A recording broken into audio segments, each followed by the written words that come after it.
درود شریف پڑھ لیجیے۔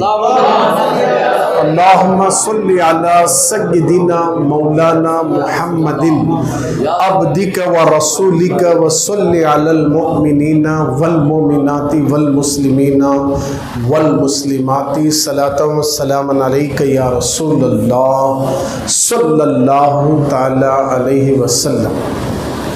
خالق کائنات کا ہم پر بہت بڑا احسان ہے کہ اس نے اپنے پیارے حبیب کے صدقے میں اور کل اولیاء کے صدقے میں آپ کو اور ہم سب کو پھر سے جمعہ میں جمع ہونے کی توفیق بخشی ہے۔ ہم اس کی بارگاہ میں شکر گزار بندے بن کر دعا کریں کہ یا اللہ اسی طرح ہم سب کو آنے والا سال بقرعید کا پھر سے مہینہ نصیب فرمائے۔ درمیان میں بلائیں، بیماریاں، مصیبتیں، پریشانیاں ہوگی تو جانتا، ہم نے سب دور کر کے ہمیں 5 وقت کا نمازی بنا دے۔ ہر حادثات سے، بیماریوں سے اللہ ہم سب کی حفاظت فرمائے۔ آمین آمین یا رب العالمین بجاہ سید المرسلین۔ آج پوری دنیا میں ناکامی کیوں ہے مسلمانوں کے لیے؟ کامیابی کیوں نہیں ملتی؟ سکون کیوں نہیں ملتا؟ چین کیوں نہیں ملتا؟ اطمینان کیوں نہیں ملتا؟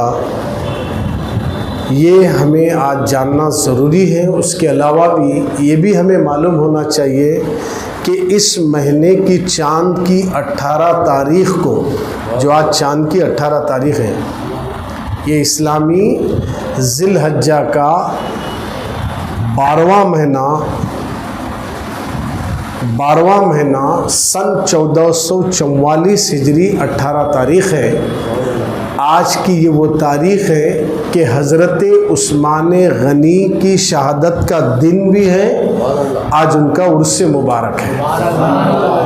ہمارے بھارت کی زبان میں، انڈیا کی زبان میں آج عثمان غنی کا عرس ہے۔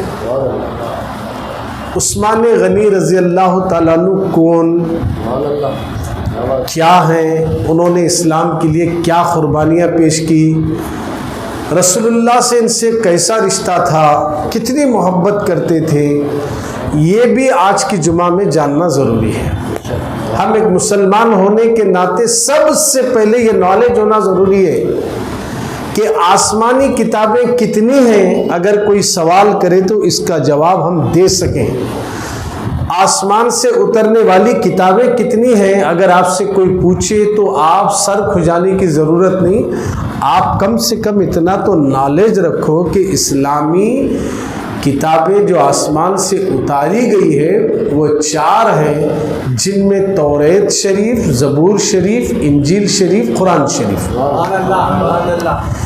اسی طرح اسلامی آسمان سے اتاری گئی ہوئی 4 کتابوں کے نام تو آپ کو پتہ چلا۔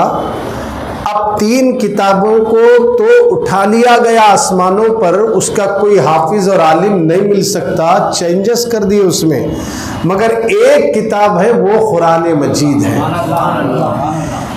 اس کی ذمہ داری خود اللہ نے لی ہے کہ اسے کوئی مٹا نہیں سکتا، اس کی حفاظت ہم ہی کریں گے، اور صبح قیامت تک قرآن مجید ہی کا ذکر ہوگا۔ ماشاءاللہ ہمارے مولانا عبدال بھائی بھی تشریف لائے ہیں۔ میں آپ کے سامنے ایک 10-15 منٹ، آدھا گھنٹہ کروں گا، اس کے بعد ان کو آپ کی خدمت میں پیش کروں گا تاکہ ان سے بھی، ان کی زبان سے بھی ہم کچھ ایسی باتیں سیکھیں گے اور سنیں گے جس سے ہمارا سینہ بھی محبت رسول کا مدینہ بنے گا۔ ایک بار محبت سے درود شریف پڑھ لیجیے۔ اللہم صلی علی سیدنا مولانا محمد معدن الجود والکرم والہ وابن الکریم صلاۃ و سلام علیک یا رسول اللہ صلی اللہ تعالی علیہ وسلم۔ حضرت عثمان غنی رضی اللہ تعالیٰ عنہ کی آج شہادت کا دن ہے۔ انڈیا اور بھارت کی زبان میں آج ان کا عرس شریف ہے۔ تو عثمان غنی رضی اللہ تعالیٰ عنہ یہ میرے نبی کے اور تمام قیامت تک آنے والے مسلمانوں کے لیے، سنیے توجہ کے ساتھ، یہ نبی کے داماد بھی ہیں، صحابی بھی ہیں، اور سارے مومنوں کے امیر المومنین ہیں۔ اس کو اپنے ذہن میں بٹھا لیں۔ عثمان غنی رضی اللہ تعالیٰ عنہ کو ہمارے نبی نے بیٹیاں دی ہیں، ایک کے بعد دیگر ان کے نکاح میں دی گئی ہیں، یہ ایک تفصیلی گفتگو ہے، تو مقام عثمان غنی بتانا مقصد ہے، اور صحابہ اکرام کا مرتبہ کیا ہے یہ تو آپ بخوبی جانتے ہیں کہ وہ صحابہ جو حضور کی صحبت میں بیٹھے اور جو ایمان کی حالت میں رسول اللہ صلی اللہ علیہ وسلم کا چہرہ دیکھے، ان کی صحبت اختیار کرے ایمان کی حالت میں، ان کو صحابی کہا جاتا ہے۔ اب اس میں عثمان غنی کا مقام اور مرتبہ تو اتنا اعلیٰ ہے۔ ایک بات آ گئی تو عرض کر دوں، مولا علی شیر خدا حیدر کرار کرم اللہ تعالی وجہ الکریم کے گھر میں میرے نبی علی، ابو بکر صدیق، فاروق اعظم، عثمان غنی تشریف لائے بطور مہمان۔ تو عثمان غنی کا حضرت علی کے گھر میں کچھ نہیں تھا، بس ایک پیالے میں شہد تھا۔ کیا تھا؟ شہد تھا۔ انہوں نے وہ پیالے میں جو شہد تھا وہ سرکار کی خدمت میں پیش کر دیا۔ علی نے شہد کا پیالہ لا کر آقا کے سامنے رکھ دیے، صحابہ بیٹھے ہوئے ہیں۔ اب آقا کی نظر جیسے ہی شہد کے پیالے میں پڑی تو اس میں ایک بال نظر آیا، بال گرا ہوا تھا، بال نظر آیا۔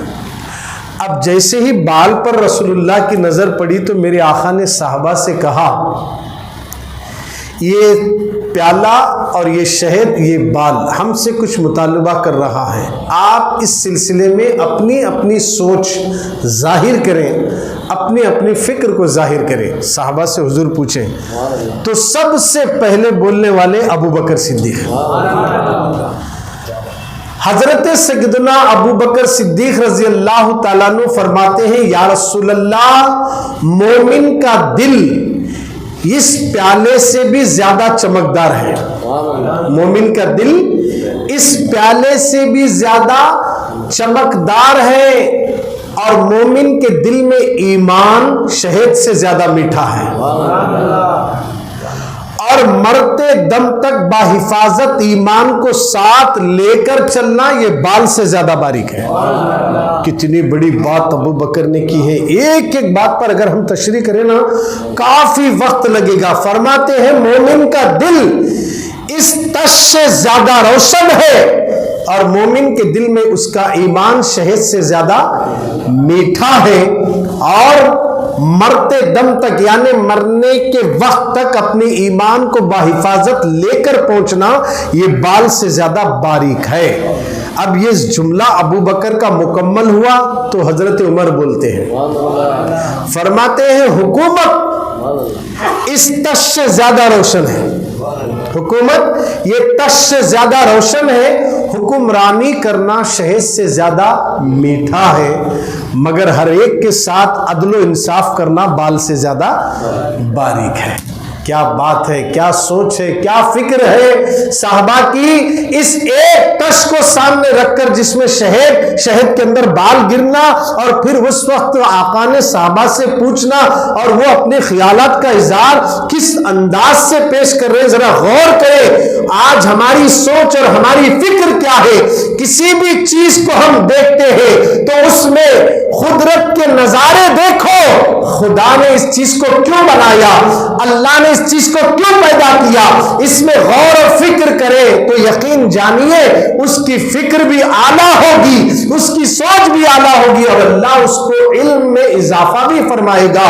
جیسے عمر فاروق نے یہ جملہ کہا تو حضرت عثمان بول پڑے کہ علم دین حاصل کرنا، علم دین، فرماتے علم دین یہ تش سے زیادہ روشن ہے، علم دین یہ تش سے زیادہ روشن ہے، علم دین کا حاصل کرنا شہد سے زیادہ میٹھا ہے، اور اس پر عمل کرنا بال سے زیادہ باریک ہے۔ اب اس کے بعد مولا علی بولے، فرماتے ہیں یا رسول اللہ صلی اللہ علیہ وسلم، مہمان اس تش سے زیادہ روشن اور چمکدار ہے، مہمان نوازی کرنا شہد سے زیادہ میٹھا ہے، اور مہمان کو آخری وقت تک خوش کرنا یہ بال سے زیادہ باریک ہے۔ اگر ناراض ہو جائے تو پھر سب کچھ مہمان نوازی چلی جائے گی، اس کو راضی کرنا یہ بال سے زیادہ باریک ہے۔ اللہ اکبر۔ اب اس کے بعد میرے نبی فرماتے ہیں، اللہ کے رسول فرماتے ہیں، معرفت یہ تش سے زیادہ روشن ہے، معرفت یہ تش سے زیادہ روشن ہے، معرفت الہی حاصل کرنا شہد سے زیادہ میٹھا ہے، مگر اس پر عمل کر کے قائم رہنا یہ بال سے زیادہ باریک ہے۔ اب اس کے بعد ایسی تسلسل باقی رہا کہ اس کے بعد خاتون جنت نے بھی کہا کہ فرمانے لگی حیا تش سے زیادہ روشن ہے، حیا تش سے زیادہ روشن ہے، اور اس با حیا عورت کے چہرے پر پردہ شہد سے زیادہ میٹھا ہے، ہر غیر مرد سے اپنے آپ کو بچا کے رکھنا یہ بال سے زیادہ باریک ہے۔ دیکھیے کیا سوچ ہے اس میں۔ عثمان غنی نے کیا کہا؟ عثمان غنی فرماتے ہیں علم یہ تش سے زیادہ روشن ہے۔ آج انہی کی شہادت کا دن ہے نا، مولا علی شیر خدا رضی اللہ عنہ کے گھر کی دعوت میں عثمان غنی نے اظہار کر دیا، اس پیالے کے حوالے سے کئی ایک ہمیں پیغامات ملتے ہیں۔ ابو بکر نے کہا یہ پیالہ مومن کے دل اس سے زیادہ روشن ہے، اور جس کا دل روشن ہو جائے خدا کی عزت کی قسم وہ غیبتوں سے بچے گا، وہ چغل خوری سے بچے گا، وہ جھوٹ اور مکر و فریب سے بچے گا، وہ ہر برائی سے بچے گا۔ اپنے دل کو صاف و شفاف رکھو، اور جب دل صاف ہوگا ایمان بھی جب میٹھا ہوگا، اور جس کے دل میں ایمان کی میٹھاس پالے خدا کی عزت کی قسم وہ مومن کی نظر مردے پر پڑے تو مردہ بھی زندہ ہو جائے، ان کی ٹھوکروں سے مردے بھی زندہ ہو جائے۔ پہلے اپنے دلوں کو صاف رکھے، اگر دل صاف ہوگا تو پھر حکومت کرنے کا طریقہ بھی معلوم ہوگا، اگر دل صاف ہوگا تو علم حاصل کرنے کا جذبہ بھی پیدا ہوگا، دل صاف ہوگا تو مہمانوں کی مہمان نوازی کرنے کا شعور بھی پیدا ہوگا، اگر دل صاف ہوگا تو خواتین اپنے آپ کو باحیا بناتے ہوئے گھر میں پردے میں رہنا سیکھے گی۔ پہلے دلوں کو صاف رکھو، اگر دل میں کپٹ ہے تو کچھ بھی کرو یاد رکھنا ہمارے سارے اعمال برباد ہو جائیں گے۔ پہلے اپنے دل کو درست کرو۔ آج ہم نماز میں سب کھڑے ہیں مگر ہمارے دل نہیں ملے ہیں، اگر دل جس دن مل گئے اور دل جس دن پاک ہو گئے خدا کی قسم اس پوری دنیا میں کوئی ظالم ہم پر ظلم نہیں کرے گا، بلکہ ساری دنیا مسلمانوں کو سلام کرے گی۔ اپنے دلوں کو صاف کرو، اپنے دلوں کو پاک کرو، اپنے دلوں کو صاف کرو، اپنے دل کے اندر کی قدورت کو نکالو۔ قلب کو روشن کرنے کے لیے کئی ایک طریقے ہیں۔ اب حضرت ابوبکر صدیق نے تو کہہ دیا مومن کا دل یہ تش سے زیادہ روشن ہے۔ اب وہ دل اگر تش سے زیادہ روشن ہے، مومن کا دل، توجہ چارو، مسلمان کا نہیں، مومن کا دل، مسلمان مومن دونوں میں بڑا فرق ہے۔ مومن اللہ والوں کی جماعت ہے، قرآن میں دونوں کا ذکر آیا، والمومنین والمومنات والمسلمین والمسلمات۔ مومن اور مرد میں، مومن اور مسلمان میں کیا فرق ہے؟ مومن اور مسلمان میں فرق یہ ہے، مسلمان وہ ہے جو رب کو راضی کرتا ہے، مومن وہ ہے جو رب اس سے راضی ہو جاتا ہے۔ آپ اسے اندازہ لگا لیجئے، وہ مومنین ہیں جو اللہ پر توکل کرتے ہیں۔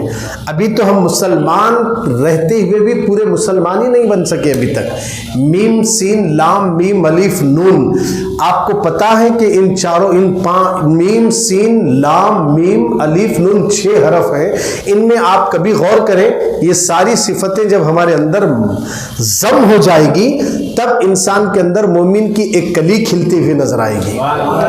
ابھی ہمارے اندر ایک چیز بھی کوئی ایسی نظر نہیں آتی، نماز تو پڑھ رہے ہیں مگر ہمارے اندر جو مومنوں کی صفت میں سے ایک ذرہ سا صفت پیدا ہونا نا، وہ ابھی تک نظر نہیں آ رہی۔ نماز پڑھ رہے ہیں مگر گناہ بھی ہو رہا ہے، نماز پڑھ رہے ہیں، کوئی اندھا سامنے دکھا تو اسے روڈ کراس تک نہیں کرتے، ہم پڑوسی سے لڑتے ہیں۔ ہم مومن وہ نہیں ہے جو پڑوسیوں کا دل دکھائے، ماں باپ کا دل دکھائے، کسی کی غیبت کرتا ہوا بیٹھے، کسی کی چغلی کرتے ہوئے بیٹھے، یہ مومن کا کام نہیں ہے۔ آج جو ہم کر رہے ہیں یہ ہم مسلمان اللہ کی نافرمانی کر رہے ہیں، اسی لیے یاد رکھنا مسلمانوں پر ظلم ہو رہا، مومنوں پر نہیں۔ مومن تو وہ ہے اللہ ان کو آزماتا ہے، اور وہ آزمائش میں مومنین ثابت قدمی سے رہتے ہیں، تب جا کر ان کو اگر گھر گیا تو بھی غم نہیں، اگر ان کی پراپرٹی چھین لی جائے تو بھی غم نہیں. غم ہوتا کسے؟ مسلمان کو ہوتا ہے. مومن غم کرنے کا نام نہیں ہے. مومن تو غمگین نہیں ہوا کرتا ہے. مومن کی صفت تو یہ ہے کہ لا خوف علیہم ولا هم یحزنون ہے. انہیں کسی چیز کا خوف اور غم دونوں بھی نہیں ہے. ان میں ان مومنوں کی جماعت میں تیسرے نمبر پر سب سے اعلیٰ مقام اگر کسی کا ہے تو عثمان غنی کا ہے. حضرت عثمان غنی رضی اللہ تعالیٰ عنہ کی آج شہادت کا دن ہے. ان کا عرس شریف ہے. حضرت عثمان غنی اس قدر سخی تھے، وہ اللہ کی راہ میں مالوں کو لٹانے میں سب سے آگے تھے. جب کبھی بھی بات دین کی آئی تو سب سے پہلے آگے رہنے والے. کسی مسلمان کی مدد کرنے کی بات آئی تو سب سے آگے رہنے والے. حضرت عثمان غنی کو اللہ نے حقیقت میں غنی بنا دیا تھا.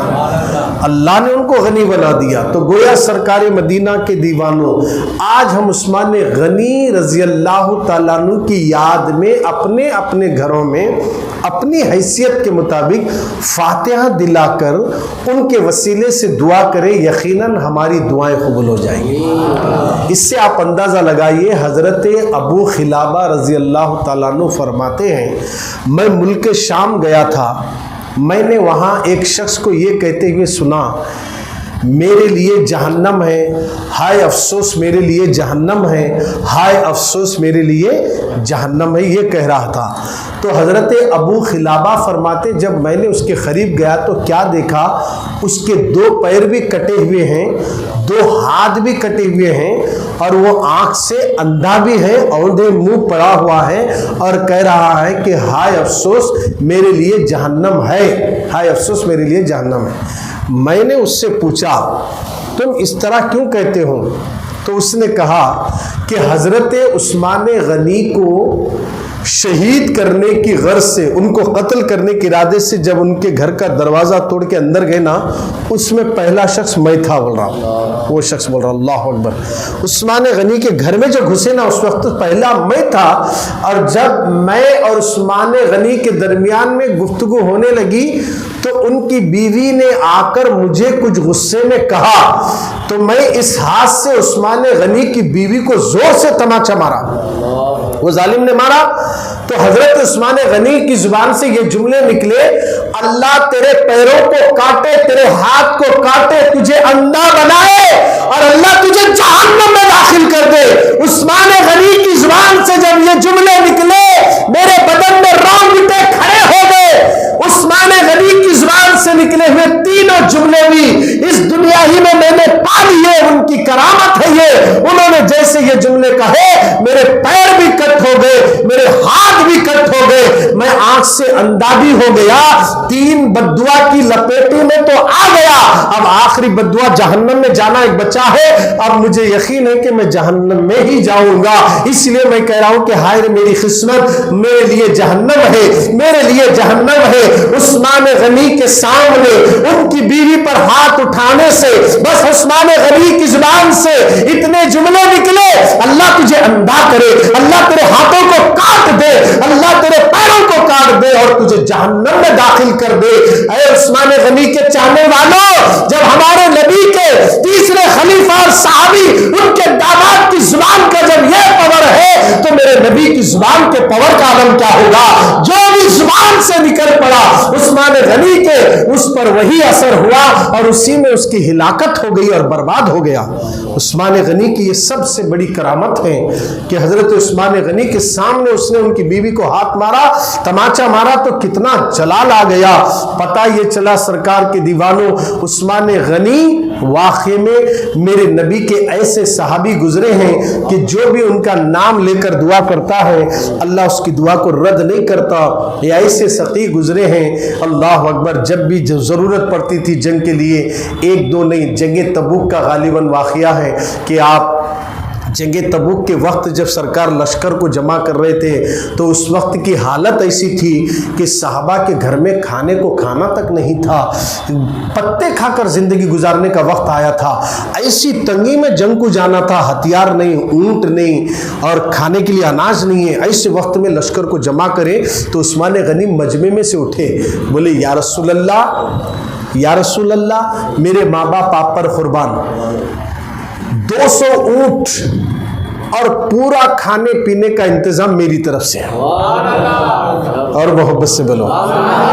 عثمان غنی بول رہے ہیں، صحابہ بیٹھے حضور ہیں، تو پھر اللہ کے نبی نے عثمان سے پوچھا، اچھا بولے، عثمان ترغیب دلاتے ہوئے بولے، اچھا کیا بولا تم نے؟ کہا کہ یا رسول اللہ میری طرف سے 200 اونٹ اور ضروریاتی سامان تمام میری طرف سے آپ کی خدمت میں حاضر ہیں۔ پھر سرکار نے پوچھا کیا کہا عثمان؟ تو اب عثمان غنی فرماتے 300 اونٹ، 200 تھے اب 300 اونٹ اور تمام ضروریات سامان میں آپ کی خدمت میں لاؤں گا سرکار۔ اللہ کے رسول کے دربار میں یہ قربانیاں دے کر 2 مرتبہ اللہ سے عثمان غنی نے جنت کو خریدا ہے، جنت کو خریدا ہے۔ اور وہ عثمان غنی جن کو رسول اللہ نے دنیا ہی میں جنتی کہہ دیا ہے، ہم تو جنت میں جانے کے کام کرنے کو بھی تیار نہیں ہے، صحابہ نے ایسے کام کرے ہیں، ایسا کام کیا ہے، خدا کی عزت کی قسم انہوں نے نبی کے اشارے پر اپنی جانوں کو، مالوں کو، سب کچھ لٹا دیا۔ آج جان دینا نہیں، مال لٹانا نہیں، سر کٹانا نہیں، ارے 5 مرتبہ سر جھکانے کو تیار نہیں ہے قوم، 5 دن نماز پڑھنے کو تیار نہیں۔ خدارا مسلمانوں، اگر سچی محبت ہے اللہ اور اس کے رسول سے تو وقت پر نماز پڑھنے کے لیے کمر کس لو، کتنے بھی مصروف کیوں نہ ہو، یہ ارادہ کرے کہ نماز کے وقت میں بازار اور دکان اور کھیل کود کے میدانوں میں نہیں، اللہ کے گھر میں سجدے میں جا کر اس کی تسبیح بیان کروں گا۔ یہ ارادہ کرو، انشاءاللہ اسی میں ہمارے لیے کامیابی ہے۔ تو میں ہمارے آئے ہوئے مولانا حافظ و قاری محمد عبدال بھائی سے گزارش کرتا ہوں کہ وہ آئیں، اپنے نورانی اور عرفانی بیان سے ہمارے سینوں کو محبت رسول کا مدینہ بنائیں۔